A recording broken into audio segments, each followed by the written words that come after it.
Welcome to Behind Them Six. This is your boy Ham Solo. I'm with my man, Everborn Saga. How you doing today, my boy?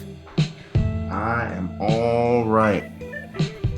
Just a long weekend of gaming, getting ready to go contemplate whether I'm going to call out of work tomorrow. Yeah, I hear you. I hear you. It's funny because it's true. Yes, sir.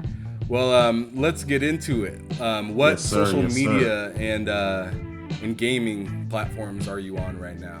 Like, where can people So, find you to check out your content? A, and then B, where can people find you to game? yeah. So I am Everborn Saga everywhere. That is PlayStation, Xbox, Steam, Oculus. Um, Also, Everborn Saga on all the socials. So that's TikTok, Facebook, Instagram, and Twitter, where I mostly am. If you message me on Instagram, it might take me a few days to get back to you because I don't really look at that stuff. But I'm always on Twitter and I try to follow everyone who follows me. Also, Everborn Saga on YouTube, where I do a weekly show with my good friend, very close friend, Mr. K. Asante, where we do On the Real, but that's Everborn Saga on YouTube. And also, and this is the most important part, everbornsaga.com, where you can get sort of acclimated with all, that's our storefront, our online storefront, where you can buy the books that I've produced, the comic book, which makes up the Everborn Saga. So, Everborn How many Saga copies you everywhere. got? Copies of, Like, how many like versions or different? oh, how many issues do we have? Yeah, thank you. Yeah. So there are we are four chapters. We just released chapter 4 of Prince of Arcadia, and now we have so we bundled those together into two books. There's Prince of Arcadia Ultimate Edition Book 1, which includes chapters 1 and 2, and Ultimate Edition Book 2, which includes chapters 3 and 4. And we have Ariel's Adventure Chapter 1, and we're running the Kickstarter right now, which there are 15 days left for the Redlands, which is the third series in the Everborn Saga. Okay, and then gaming. Yes, gaming. What about gaming? What gaming platforms and stuff are you using? Oh, no. That's what I was saying in the beginning. That was Sorry. Xbox, PlayStation, Steam, Oculus, all Everborn Saga. Perfect. And I'm some random set of alphanumeric characters for the Switch. But I don't game with people on the Switch, I don't know so a lot of don't people at that me. do. I don't know a lot of people that do. I feel like like you could even hear it in my past shows. Like, I've asked people and people would tell me, yeah, I'm on Switch, but I don't know what my name is on there, or I don't game with people online on Switch. Like, it's just totally a console that you kind of just play on your own. I mean, that's the way I Yeah. enjoy it. I got two Switches, and me and my lady have never played together online. Yeah. We played on the same Switch, but not online. But Yeah. anyways, what's drawn you to like create your content, to create these books? Like, what ties that to you so well? Okay, well, so fun fact, the entire Everborn Saga all started as a video game. And this kind of goes back to one of the questions you had asked about what drew me, or why is gaming important to me. So maybe I can answer that in a completely different way right now. Um, but Yeah, two birds Ever with one stone right There now. we go, right? Like Everborn Saga started as a video game, and it was a video game that I developed myself Ooh, entirely, called Ariel's World. And I released it on the Windows Phone. Remember, I told you I was a Windows Phone guy. And for a time, it was and I mean, for a couple of days, it was the number one selling 2D platformer on the Windows Phone store. Um, and that game, Windows Phone went away, and I wanted to, and I was working on a sequel which was designed to be cross-platform, iOS, Android, and everything. And I said I wanted to give the sequel a story. And so I started writing a bunch of notes, and then the notes had maps, and then the maps had kingdoms, and then the kingdoms had characters, and the characters had backstories. And now we're sort of 5 books into an epic fantasy that I like to call X-Men meets Lord of the Rings. So, whoa, that's deep. Yeah. So there's a backstory to a backstory in what you're saying. Yeah, well, this is the thing. The Everborn Saga is 1 story, 2 timelines, and 4 interconnected series, each following a different character, telling the story from their vantage point. So it's sort of like each series that we do is sort of like a POV chapter in Game of Thrones. So we're just telling the story from that specific character's vantage point. Man, that makes me want to throw $300 down right now to make my own. Well, listen, I'm not going to stop you. And I will tell you one thing. While we're on that note, if you look at the campaign, that $300 tier you're talking about, this is my shameless plug, it gives you an executive producer credit in the book. And we will create a character of you and place you inside of a future chapter of the Everborn Saga. And so that's why that tier is limited, because we can't have 1,000 OCs, but we limited that one, and that's kind of the big one, so to speak. That's awesome. That's awesome. Like I said, that sounds very tempting. I read through those different options that you had earlier when I seen you on. But yeah, those are really fair options. I liked them a lot, and I'm gonna have to choose one of them because I'm gonna support you for sure. I appreciate you. So I do want to say one other thing about how all of this comes full circle. So I told you I developed that game, right? Right. After the 2008 financial crisis, at that time I was a real estate broker, and that was my livelihood, and that kind of all went up in sort of smoke. And there was a time, from, let's call it 2010 until 2015, where I was completely, I was at the mercy of, public assistance, Medicaid, food stamps, all those things. I had to do a complete life reset.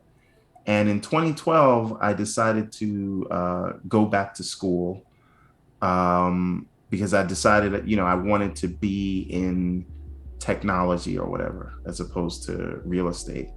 And in order to get into technology, I had to kind of teach myself how to code before or during going back to school or whatever. And so I said the way that I was going to teach myself was, I like video games. I'm going to try to make some mobile games, since all of that was proliferating at that time. And you had a bunch of development kits for each of those platforms. And I chose Windows Phone because I'm a Windows guy. And that game that I released is the thing that got me the job offer from Citigroup, where I used to be a technology analyst, and now I'm at a different financial firm for my day job. But it is me developing that game is what I use to talk about in my interview, which made them hire me, which back in 2015, as I was completing my degree, because you can go to college, that doesn't mean you're getting a job, right? I got the job. Yeah, I know what you mean. Because I made the game. So gaming, and I made a game because I loved gaming, and it was sort of a love letter as a 2D platform, as a love letter to Mario and Sonic, Ariel's World, right? Mario World, Ariel's World. And because I did that, I got an offer to work as a technology analyst at one of the largest banks in the world. And that literally saved and changed my life. And now today, I am a lead software engineer at another financial firm. And I lead a team of a few people, and we support 3 applications. And I am working on a sequel to a game, and I'm funding this comic book business. And my wife and I opened a daycare business, and I'm a landlord, and all those things, all because I made a video game. That's beautiful. Right? So that's it's not, that's insane. You put yourself in a position just incidentally by loving just gaming. Right. And again, I was on food stamps in 2015. Right? And so it's not all, I don't know if I can curse here, but it's not all bullshit, right? It's all good. So it's important to me, and gaming changed my life. That's it. And I told you my answer would be completely different if you asked me again. Yeah, but that was warm. That was real warm. So my next question to you was, what was the most memorable moment for you in gaming? Finding the Master Sword for the first time in Legend of Zelda: Link to the Past. It was, I don't know, at the time, it sparked my imagination so much, and I think it cemented my love affair with the fantasy genre, which got me into like reading Lord of the Rings and watching sort of King Arthur stuff, and now creating an epic fantasy story. All that is because of Zelda and that damn Master Sword in the Lost Forest. So that's the one. That's the moment. Now, I didn't even have to think about that. Yeah, that was solid. That came right off the tongue. But if Zelda is your thing, I'm guessing, like, are you big into, is Nintendo where you kind of started? Did you is that the first console that you got, or? No. Genesis was the first console I got, and as I was saying in the green room before,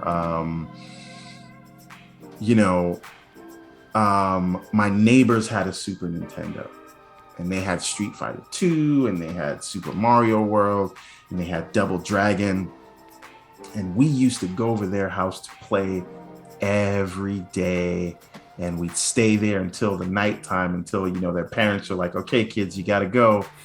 Your parents are probably waiting on you." I told you to leave 10 minutes ago. Right, exactly. Can I finish this level? Because you couldn't save a lot of stuff back then, right? Yeah, you left the system on. Right, exactly. So, and my parents got super annoyed with us, so they're like, "Okay, we have to stop this. The neighbors are gonna think like, you're trying to get away from home. We're gonna have to buy you a console." And they ended up buying me and my brothers and sister a Genesis. But it was basically mine because I was really the only one that was kind of really gaming that way. Like, my older brother and sister, like they were just kind of like teenagers at that time. So they were off like hanging out with friends, doing stuff. They didn't really care about it.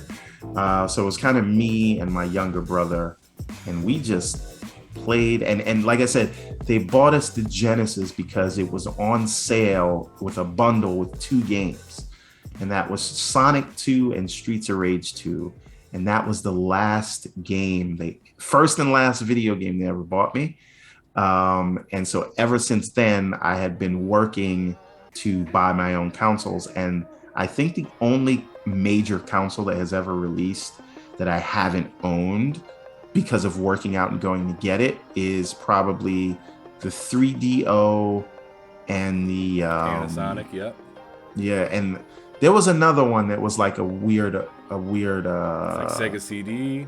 No, I had Sega CD and 32X. Okay. No, I was a big time Sega. Sega did it. Sega made it. I was getting it. I had the Dreamcast a year early because I went to this place in New York. It was downtown, it was Chinatown. It was a import place where I used to get all the Dragon Ball anime VHS stuff. And I used to get those like freshly dubbed, so it still had Japanese commercials, and it was not subtitled. So you just kind of had to figure out what was going on. I was so jealous of the Toonami kids that got to watch dubbed Dragon Ball. I was like, oh, yeah, haha, you're a weeb. I'm way ahead of you. I know how the Frieza saga plays out. I know how this Cell stuff happens. Goku's about to die again. But you know, they had the Japanese Dreamcast like a year early. And I bought it from them, and it just worked. I was playing Power Stone, showing it off to all of my friends who were still on, like, you know, I don't know what they were playing at that time, but like, that may have been the most sort of fun, because there was so much going on with the Dreamcast. It's still to this day my favorite console. So Dreamcast was fire. I wasted so many hours on Sega GT and Crazy Taxi, Jet Set Radio? Yep, Jet Set Radio. Jet Set Radio. Dreamcast Ready to Rumble was gross back then, dude. That was the fighting game, and like you had to get a Dreamcast to get it at first. So like yeah, man. I don't even think that is that even on another console? Did that ever make it to another console? Ready to Rumble? Yeah. I think it came to the Xbox. I want to say it did. I'm like 90% sure. It was already dead by then, though. Yeah. But because I remember playing it in college, and I don't think I brought my Dreamcast with me up to campus. But yeah. Anyways. Yeah. So Dreamcast was my guy. I love that console as well. So I feel you on that. I think I'm an Xbox guy today because I was a Sega kid. All throughout my youth. You giving me perspective. Don't say it like that. Because that really does kind of make sense.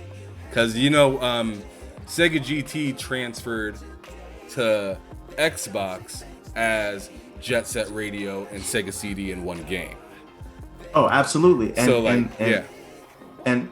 that's the thing, right? Like, there's so much shared DNA between those two companies, because like, we hear about this technical partnership that Sega's entering with Microsoft right now. And people are like really hung up on whether there will or won't be exclusives and stuff like that. And I'm always of the mind, like, that doesn't really matter, right? I think this is them sort of because like the last time they used Microsoft's technology to kind of develop games was the Dreamcast. Yep. That whole thing was running on Windows CE. Yeah, they had I think Dreamcast was one of the first ones to have the online setup to where you could go to websites and stuff like that. Right. That was because they were using Microsoft's tech, and they were basically using like a full-fledged operating system. That was kind of to their detriment, because it it made it really easy to pirate, but that's a whole other thing. But I say all that to say, we got one of the greatest gaming consoles ever the last time they closely partnered up.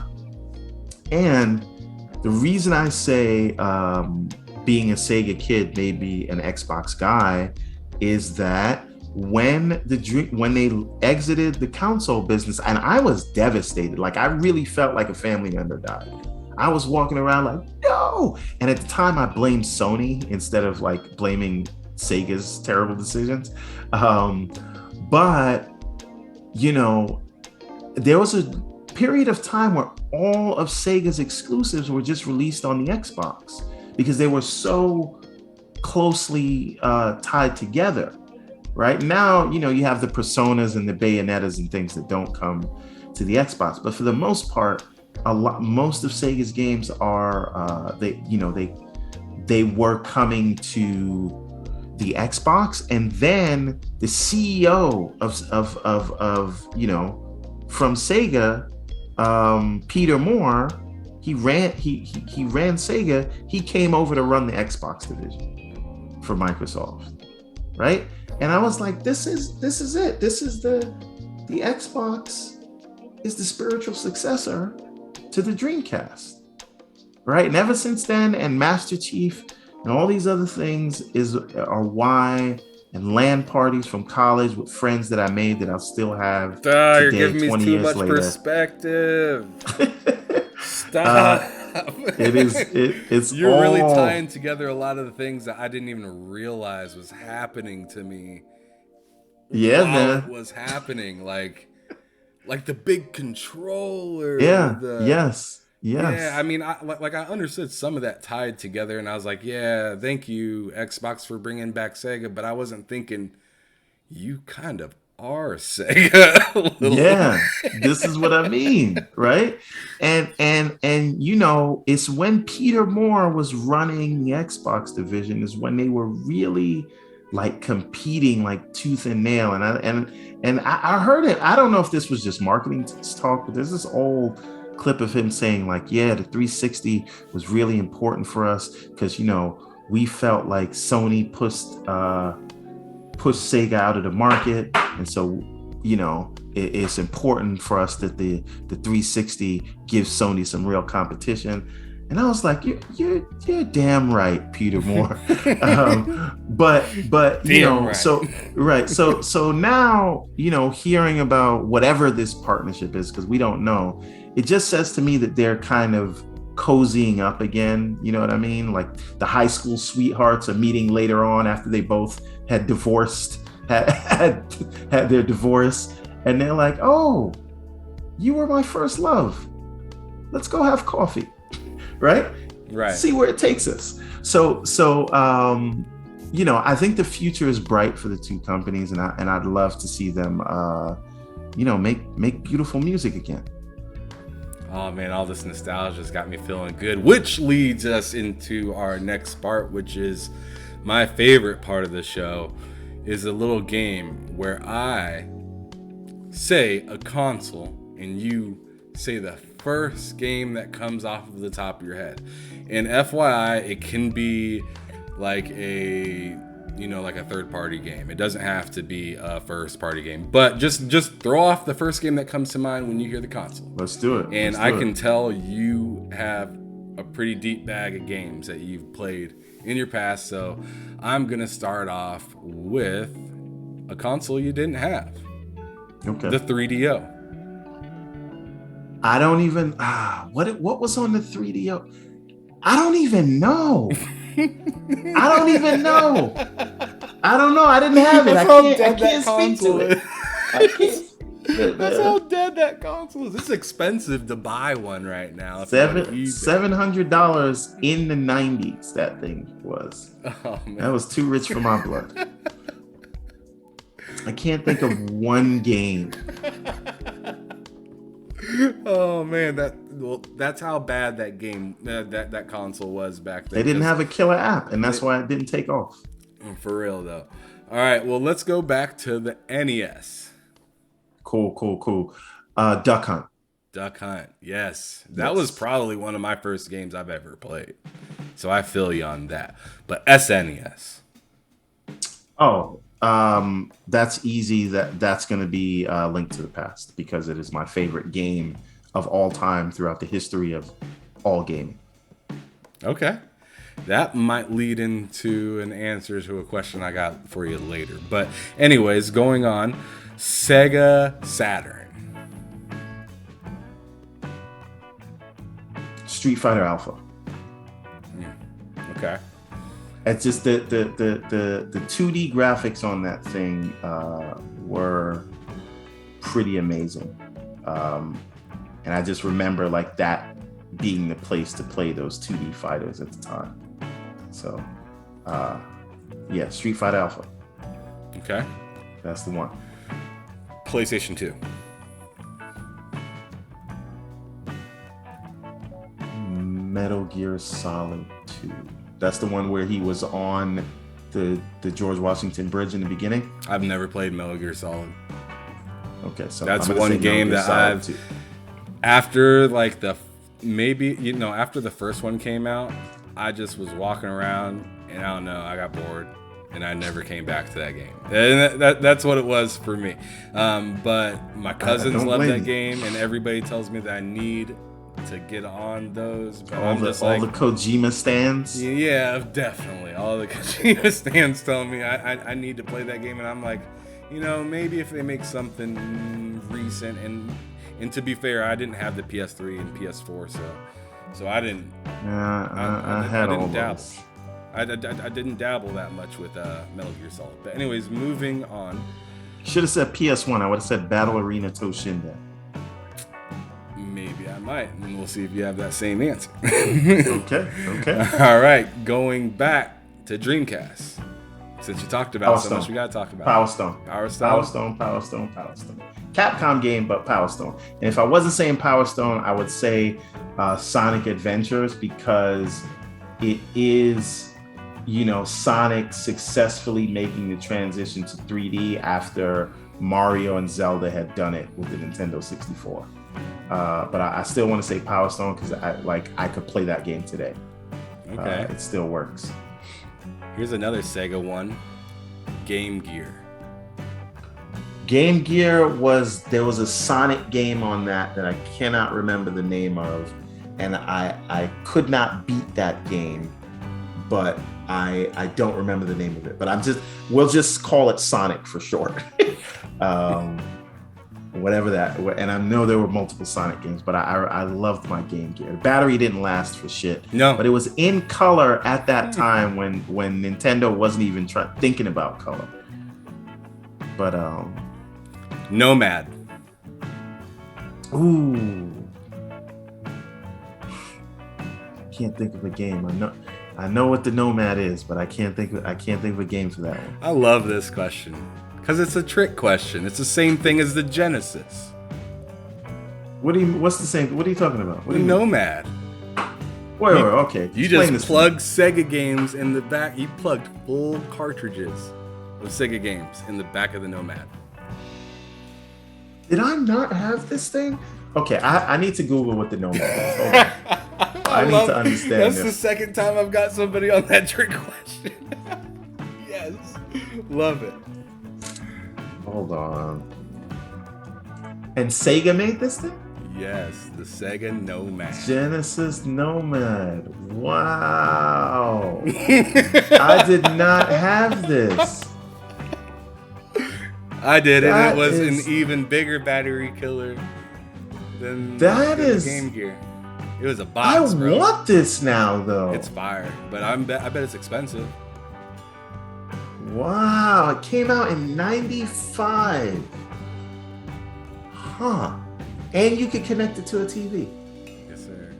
Dude, Sega was so beyond its time. Well, that's why I was such a big fan of Sega, because my stepdad had the Sega CD.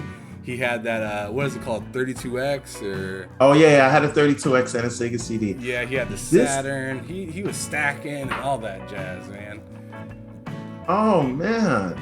Yeah, man. I caught me a Nomad, and I love asking that question to people because they never know what to say. They forget that Sega made a handheld that took full cartridge games, which was insane. Crazy. Like throw the Game Gear away. Get the Nomad, you know what I'm saying? That's how it was. Oh, that's how it was God. for me, because it was like then I don't have to buy two different copies of a game. I can just get one game and take it out of my Genesis and just slam it into my handheld. Oh wow, this is I don't know. I'm geeking out like live on camera. My God. I feel like I just showed you the lights. Wow. Okay. I completely missed this. Whoa. Okay. I got some research to do. I'm gonna figure that out. But anyway, let's go. You know, there's another thing, and like they had a thing that was like basically Game Pass before Game Pass, and I learned about this on the Iron Lords. It was called the Sega Channel, Have you heard about this? I've heard about it. I've never had Paid that. a monthly fee. You'd get it through your cable provider, and it was like all you can eat games in the 90s. That's delivered insane. over the internet from Sega. It's the same exact thing as Game Pass, except it's a lot faster and a lot more accessible. Wow. Okay. But moving on. Great, man. Yeah, man. Yeah, man. You messed me up with that one. Wow. And I don't know how because here's the thing. There was no Twitter back then, right? Right. So if you did not see a commercial for that, and this probably speaks to their terrible marketing, Right. and you had to be in the house to see a commercial. Oh, you weren't reading about it in one of the gaming magazines like Game Informer or whoever was out. I don't even think Game Informer was out in the 90s. I think it was. It was, but I don't know. I'm pretty sure it was.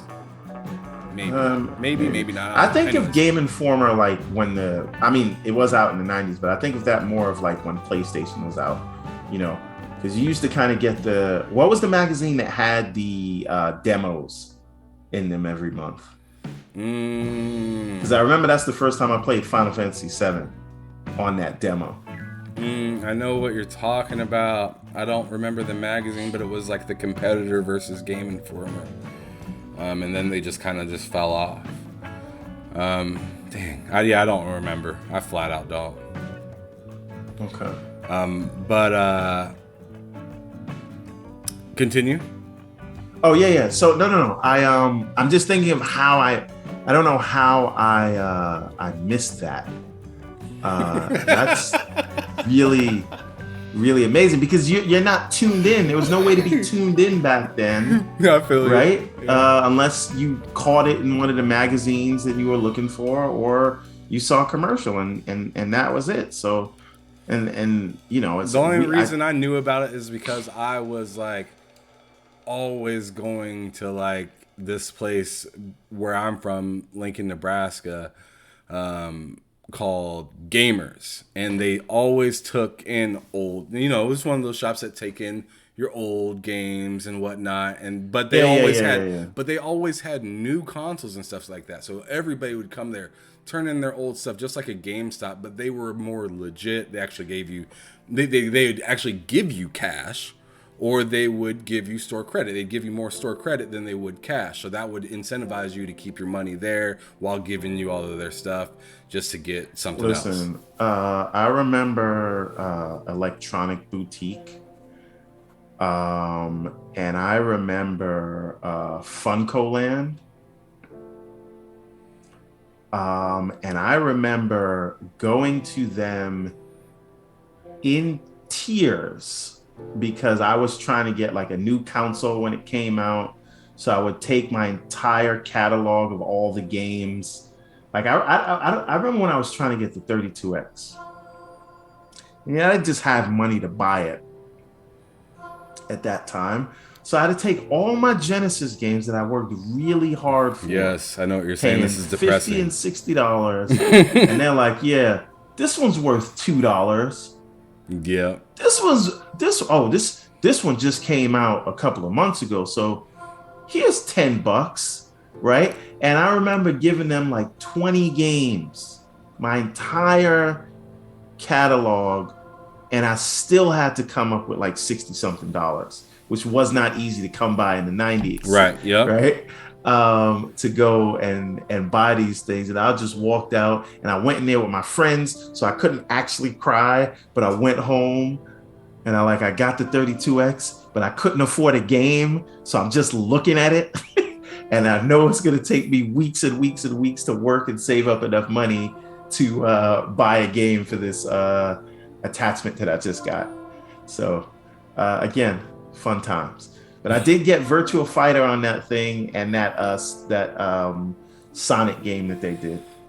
Remember Sonic and Knuckles where you would stick the Sonic 3 into the cartridge? Yes. Anyway. The top that flipped up. Yeah, yeah, And yep, then you can yep. plug the other, because the Sonic and Knuckles one was all black and it just said like Sonic and Knuckles all across it. And you Right. just plug another Sonic game in the top of it, and you could play as like Yeah. different characters or whatnot. Yeah, yeah. So again, we need Sega back, man. That, like This Sega is was so innovative. They were crazy. this is really why I hope that, in whatever n number of years, maybe there's some meat and potatoes to this whole Microsoft Sega acquisition, because just give them a budget and let them just go do crazy stuff. Well, my Like whole the thing, Nomad. my whole thing is like the way you were comparing and contrasting Xbox and Sega.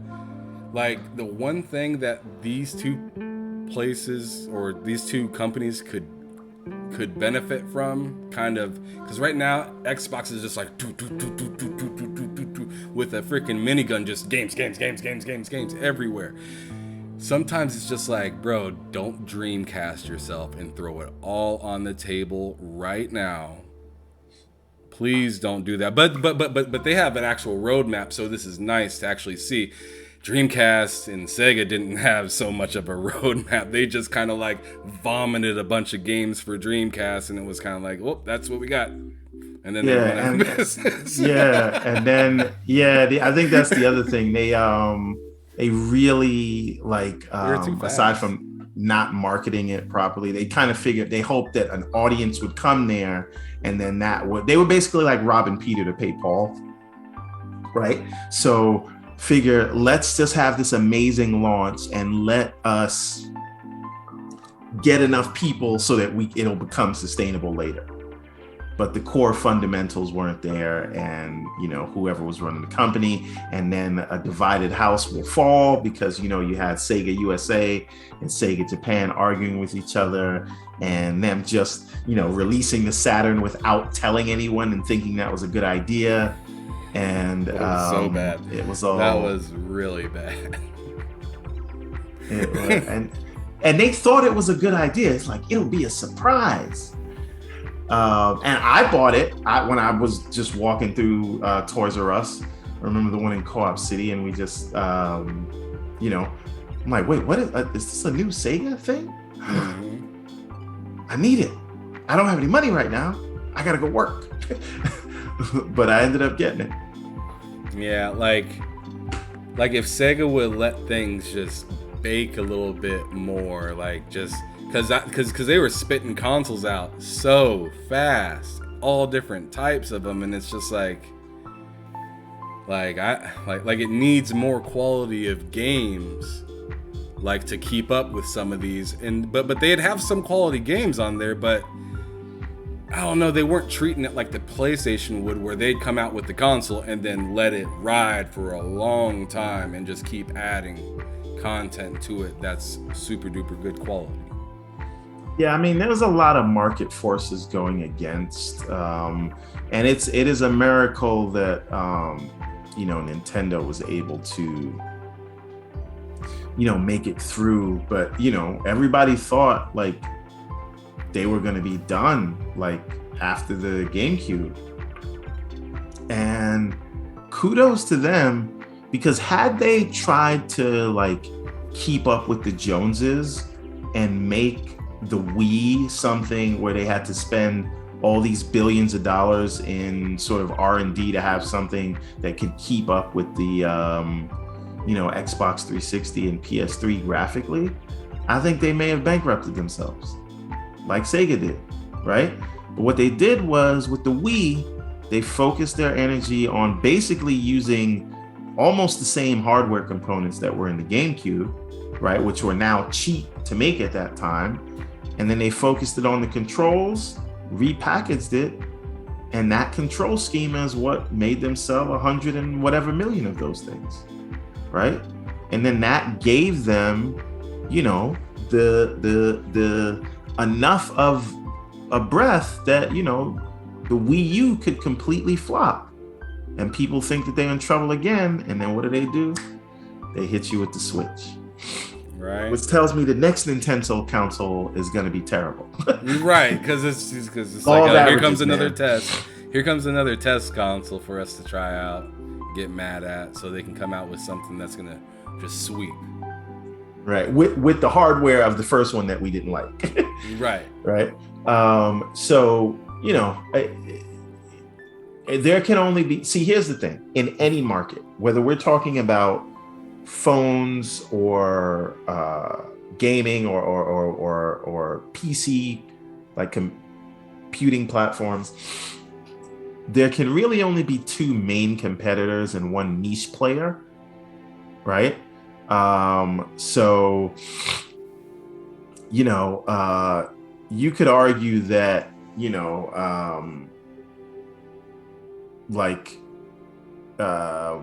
have Marvel versus DC, but then you have Dark Horse or whatever, or Image, right, as the niche player.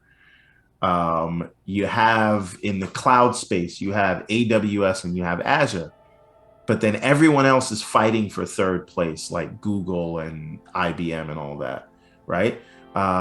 In the phone space, you had a bunch of people fighting for third place, Microsoft included, but it really ended up being iOS and Android. So I think that in the console space, you basically have your main competitors, which are Xbox and PlayStation. And this sounds weird coming off of the Xbox One generation, but if you talk about the amount of money spent in these things and the mind share and things, there's two main competitors, Xbox, PlayStation, and Nintendo gets by on being the niche one.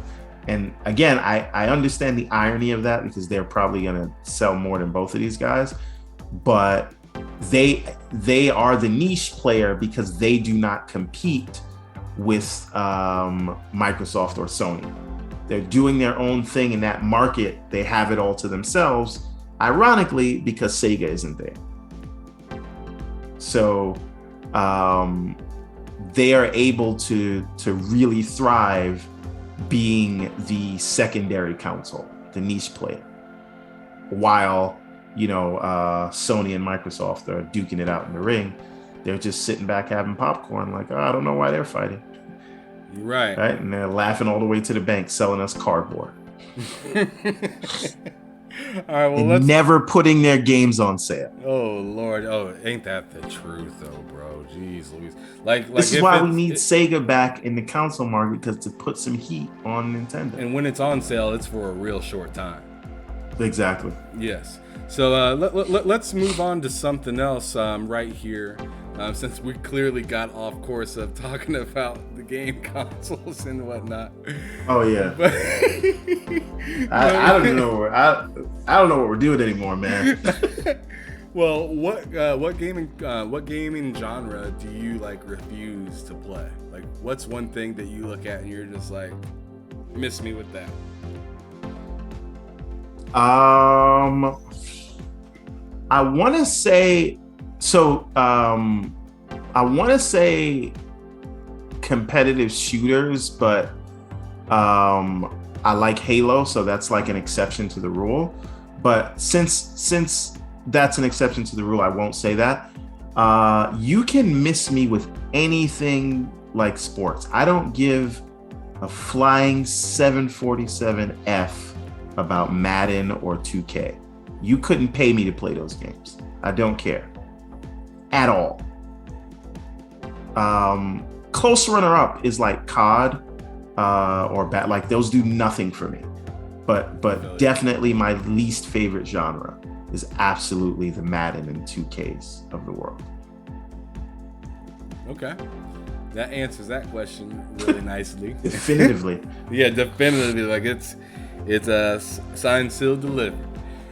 What are the best 3 games of this last year for you personally? Not with all this drama going on with the video game awards, but what are the best 3 games for you? And then what is the number one that's just like shutting it down, no matter what? All right, so I'm going to go with Resident Evil 8, Death's Door, and Psychonauts 2. Very good. And the one that is number one is Death's Door. So what is it with that game? Because I've never played it. My co-host Loke loved that game. He completed it, but I never really got to ask him, what is it with that game, Death's Door, that makes it the game of so many people, the game of the year for so many people? If you're a fan of my favorite game of all time, Legend of Zelda: Link to the Past, it is that style of game, and you don't get that a lot these days. So it's a top-down action RPG. You fight bosses, and it has the greatest score of any game I've heard in the last, I can't count number of years. So, made by two people, which like makes me look at my work in the game I'm trying to develop, and I gotta kind of go back to the drawing board and step my game up. But yeah, Death's Door is hands down the game of the year because it is one of the first games that felt like it was up to snuff with the experience I had with Link to the Past way back when. Okay, that was a nice answer. So here's a fun question as well. What's your favorite studio, and what game best represents that studio? That's a toughie. Okay, let me think about this one. This means like every time they come out the gate, they don't miss. It doesn't exactly mean that. It means just like, what's your favorite, studio, and what game represents it the best. Some people say, Rockstar and Red Dead Redemption 2, nope. I don't say that.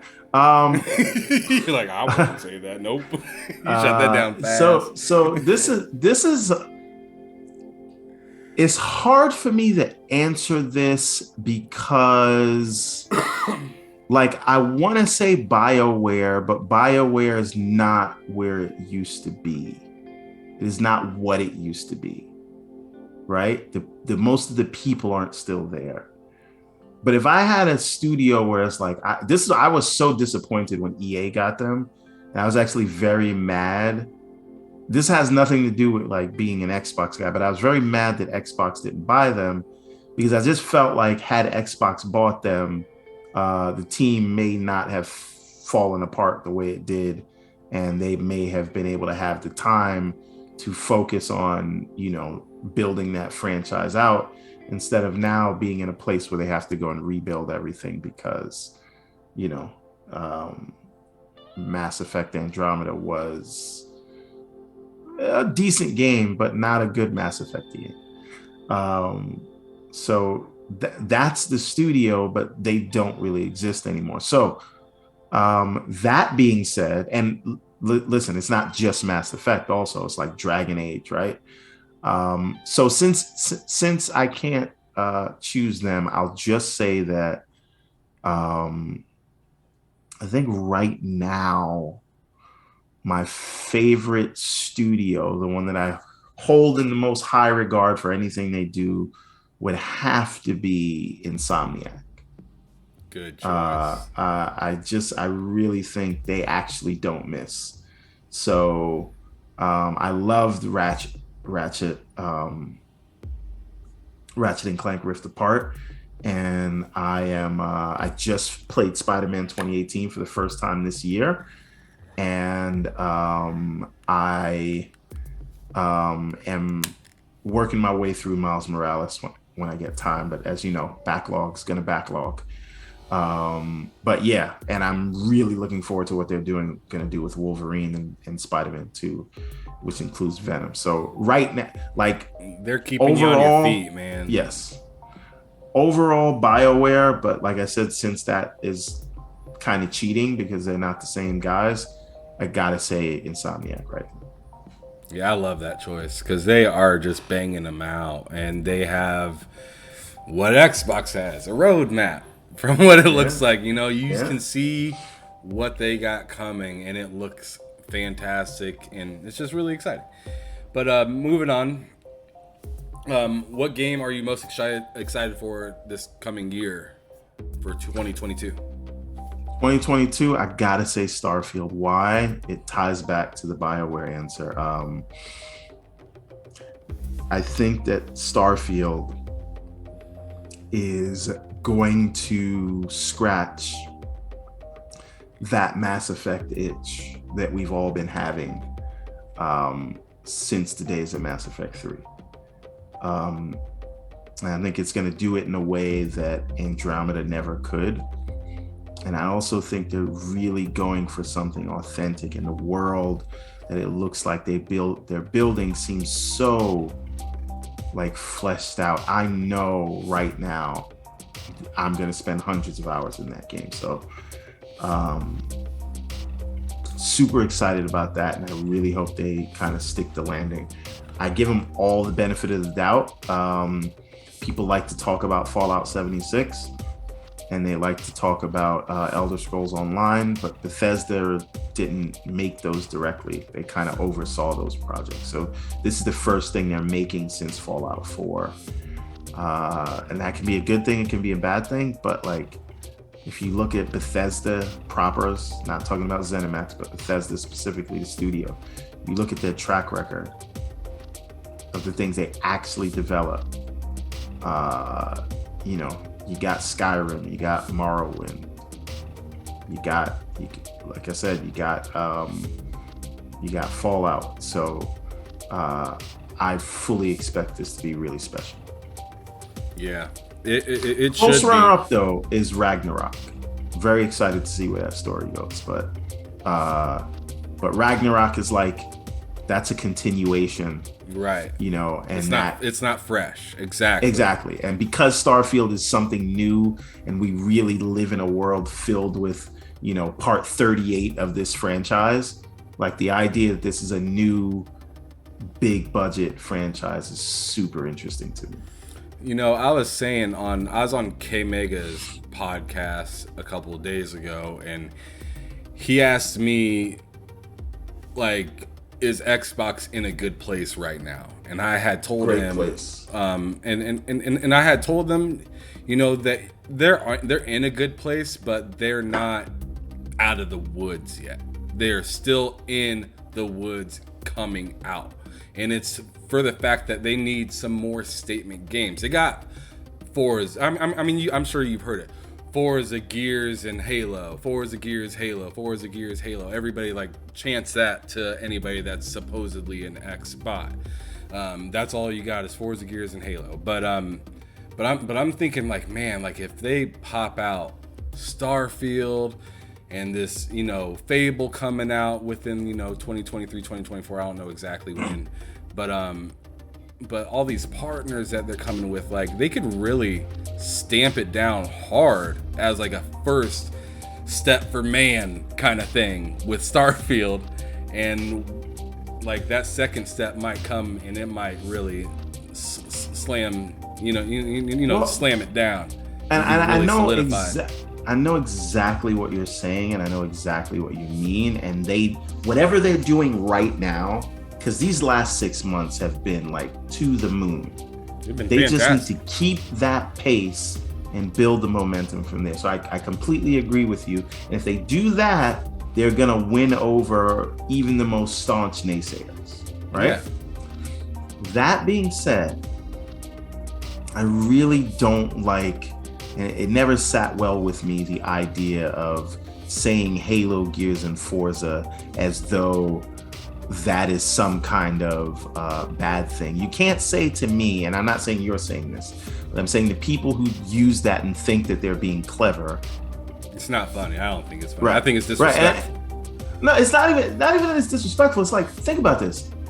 On the one hand, you're going to say, oh, Halo, Gears, Forza, and then you're going to tell me right after that sentence that you're most looking forward to Ratchet and Clank, the 16th number game in that franchise, yeah. or God of War, which is like the 9th game in that franchise, or Horizon Forbidden West, which is another sequel, or you want another Nathan Drake game, or Last of Us 3.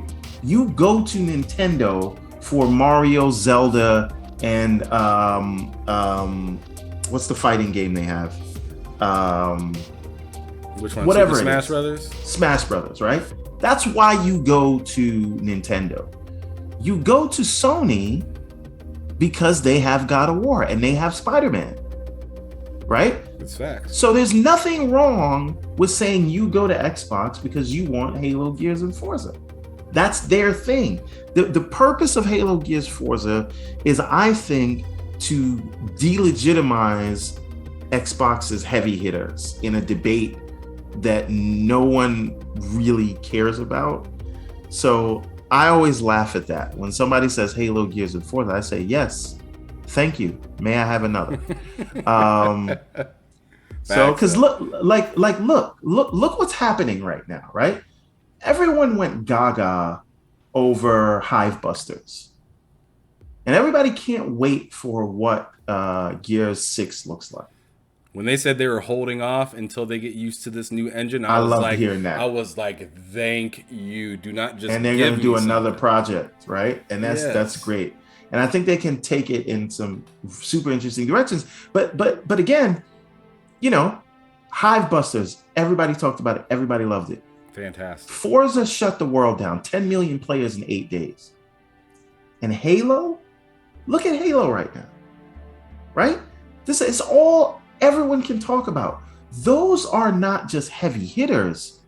Those are nuclear missiles, right? But even then, it's not just Halo, Gears, and Forza anymore. Nope. It's Halo, it's Gears, it's Forza, it's Fallout, it's Fable, it's Starfield. We haven't seen that yet, but let's just assume it's going to be as big as these other ones. But it's also Elder Scrolls. Oh, it's man. Doom. It's massive. Wolfenstein. Ooh. Right? Sticking them. These are right. This is what I'm saying. Right? These are mainstay franchises that when they come out, the world stops. That's why people get so angry on the internet about like, oh no, you're an Xbox now. No, it's not because it's not all because Xbox bad. It's just because they're that popular. And if you had your main thing that you played it on, well, now you kind of do got to spill out a little bit extra money if you didn't anticipate it. But that is what the cloud and the Series S was for. Right. They have successfully positioned themselves to be the secondary platform you go to so that they can win you over and have you upgrade to that Series X. Yeah. Right? Come on over to Thanksgiving if you ain't got nowhere else to go. Exactly. We here. You don't have to. We're not forcing you. You know what I'm saying? We're just trying to give you a bunch of games for $15 a month. Yeah. That's all we want. We're just trying to give you free healthcare.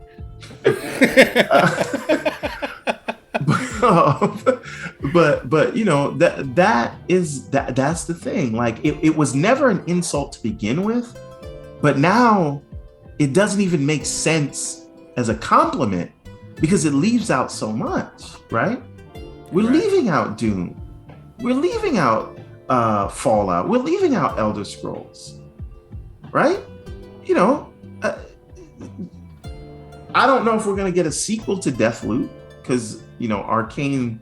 I know they did Dishonored 2, but you know, there will definitely be another Wolfenstein. We didn't even mention Redfall. They want to bring back Quake, right?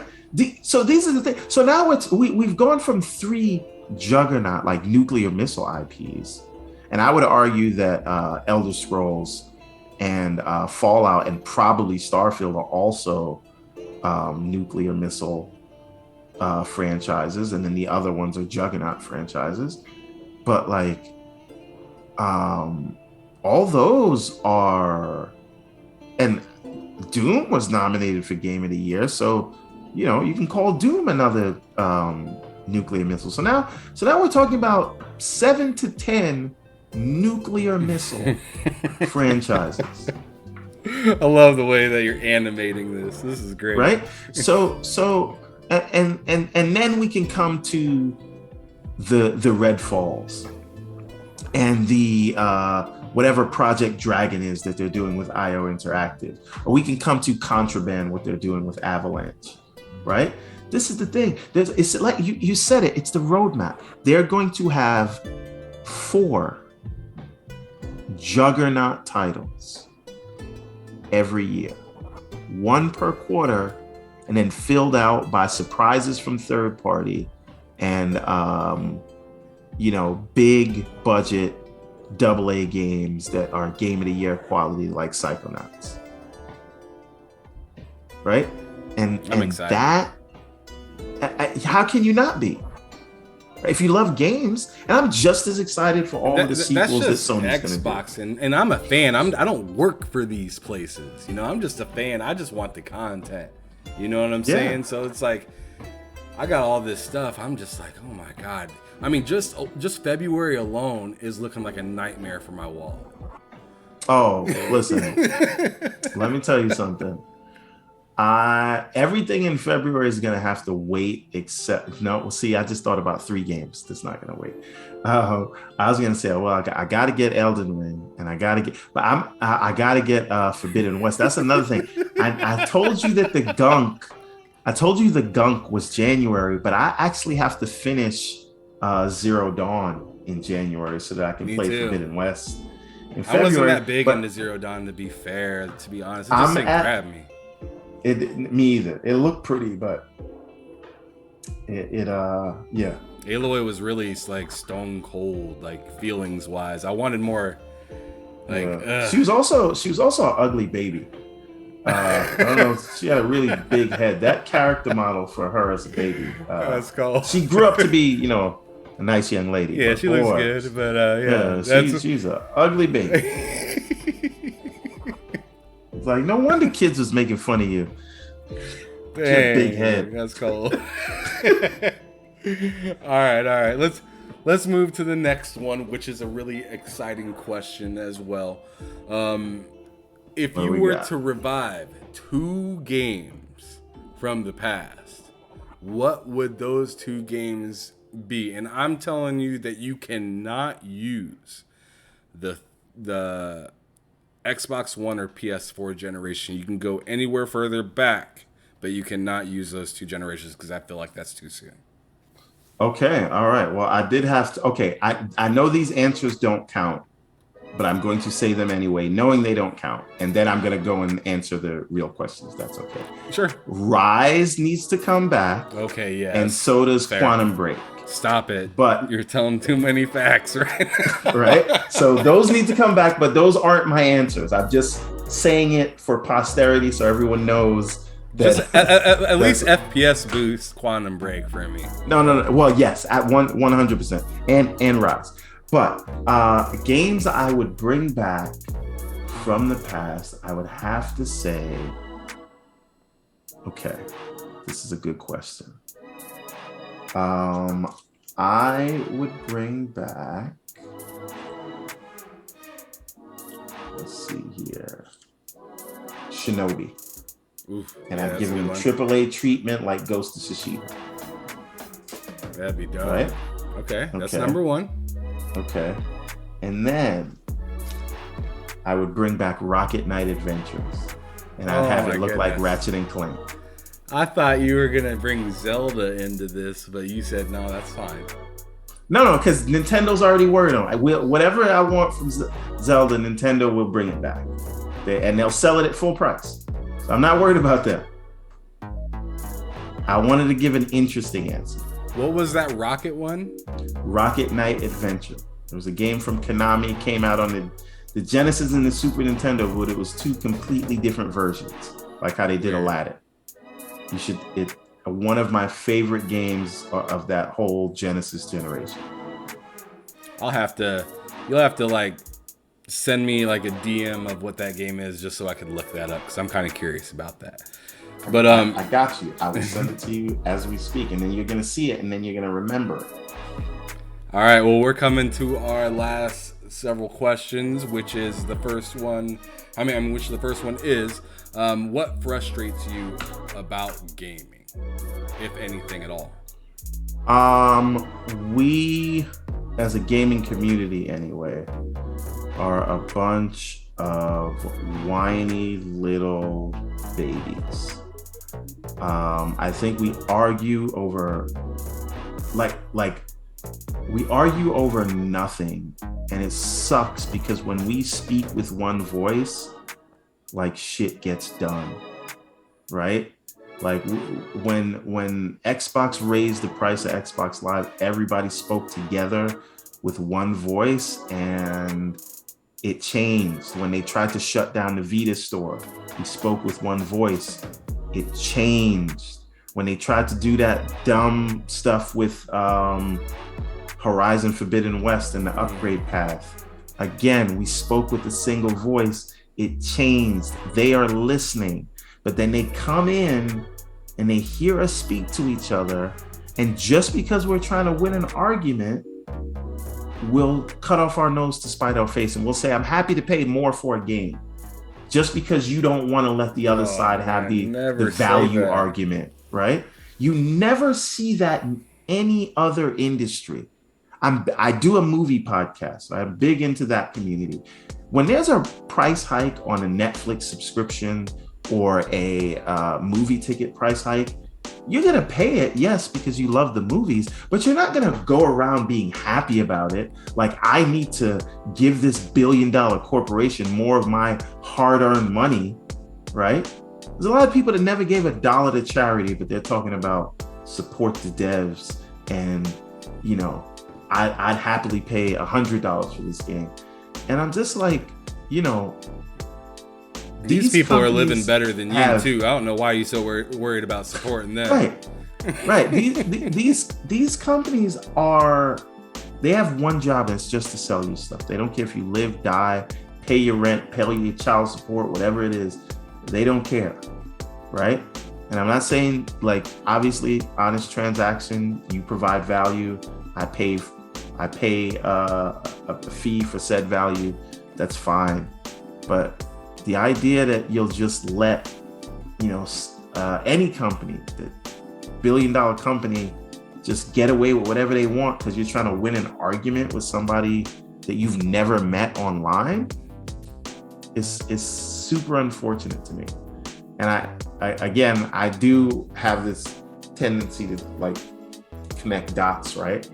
And I argue that the reason we've never gotten a good video game movie is because the people making those movies don't respect us as an audience the way the people making comic book movies respect their audience. And the reason for that is every time they watch us interact with each other, we behave like children. So they just think we drink Mountain Dew all day and yell at each other. And that's the image we give off. So yeah, they give that's us, what annoys me. They almost give us ass because they think that, like, oh, they're gonna complain about it anyways, so just give them that, just give them something and let's make some money off of it real quick and get out. Yeah, they're happy to throw their money at whatever. But so that's what annoys me about it. Like, we're too busy fighting and just letting ourselves get run over. No, at least I won that argument with that stranger on Twitter. I am interested in seeing where this whole what's that Nathan Drake with Nathan Drake movie. Oh yeah. Yeah, I'm pretty interested to see where that goes. It has Matt Holland. Is Matt Damon, right? Or not Matt Damon? No, it's Mark Wahlberg. Mark Wahlberg. Yeah, Mark Wahlberg. Yeah. I always get those two guys mixed up. I'm interested in that, and I'm also interested to see where this Halo on Paramount is gonna go. I really don't have faith in that Halo thing. Like, even that little thing they showed at the 20th anniversary looks super cheap. I'm like, this thing is gonna be a dumpster fire, like every other piece of live action Halo content they've made. And it's so unfortunate because I feel like the lore there's such a rich history of all the storytelling there. Like, it could be something great, but like, man. You just want to set your bar low, so if they exceed it, you're like, thank you. That's happy to be pleasantly surprised. But it looks like it's gonna be terrible, and the writing was on the wall when Showtime dumped it off on Paramount Plus. So obviously they didn't think it was worth being on their thing. However, that being said, I do recommend, I don't play this game, League of Legends, but Arcane on Netflix, really good. Definite recommend. Check it out. And that may be, and I know it's a very low bar, so this isn't saying much, but it may be the best video game related property. Like that was turned into a narrative story. So this is a series on Netflix. You didn't like Resident Evil? I'm just face right now. I'm just messing with you. Anyways, moving on. Here's a positive end, or one of the last couple questions. What is a dream come true in the gaming community? Let's go to the opposite direction now with it. That has happened, or that I suspect will happen, or that I want to happen? No, that you want. Just make up something fun. Oh, yeah. Microsoft acquires Sega, and they give us a AAA Sonic, and they give so they can stop whoring around that character, and they let Sega just be great again, and they give them the resources they need, and just say, and then step back and let them be fly. That is my ultimate wish, and I believe it will happen. And then with every announcement they make that their relationship is going to. I don't know how you feel about it, but me seeing so much Sonic on Nintendo irritates me. I don't like it. Listen, there's an old, and you should look this up. There's an old College Humor sketch of Mario is out at a diner with all the characters from his game, and he's treating everybody to lunch, and they look over and they see Sonic is working as a waiter. Oh, and he's like, "Oh, hey man, what are you doing here?" And then Sonic goes into the corner and cries. It's so, I was so, like, obviously hilarious, but I was so hurt by that. And I'm like, oh God, have some self-respect, man. So yeah, this is what I want. I want Microsoft, specifically Microsoft. It's a cool world. to acquire Sega, and I want Sega with the backing of their new sugar daddy to take the fight back to Nintendo. That's what I want.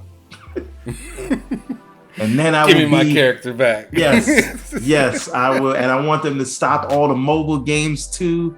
Let's put some respect on Sonic's name, and then I will be back in the council warring streets, all against Nintendo.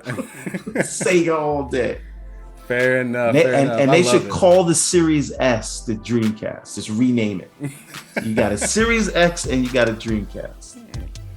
Oh man, that'd be dope. I'd love to see a Dreamcast Part 2 come. Oh man, that'd be insane. That would sell like crazy too. But what do you enjoy outside of gaming? Let's turn it down a little bit. Films and films and family.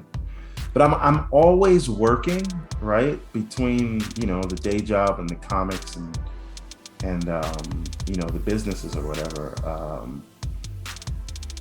What I actually enjoy outside of gaming is peace and quiet, but I never get it. You know what I'm saying? I have a big family, like my brothers and I bought a house, and then my mom and dad moved in, but they're divorced, so they moved in separately. Wow. Which is just like that's like a sitcom right there that I should write. But then I met my wife and we bought a house, but we wanted to keep the family together, so we bought a house like 3 blocks away, walking distance. And so we kind of do everything together. We go to Costco together, all the holidays are together. It's like basically one big family. So y'all about to turn up next week then, huh? Yeah. All right. But it's just there's always something to do or some work to be done. So when I can get a minute to just kind of decompress, and I'm not like working towards completing some task in a game. I just I like to read fantasy novels and just kind of sit with my own thoughts and take those stories. And I usually do them through Audible because I'm always like multitasking, but yeah. So my biggest thing is nothing. Fair enough. That's outside of gaming. All right. So what are you playing right now before we wrap this up? I am currently playing Streets of Rage 4 because I am stuck on the final stage, which is like impossible to do. Maybe I need some help to do it co-op.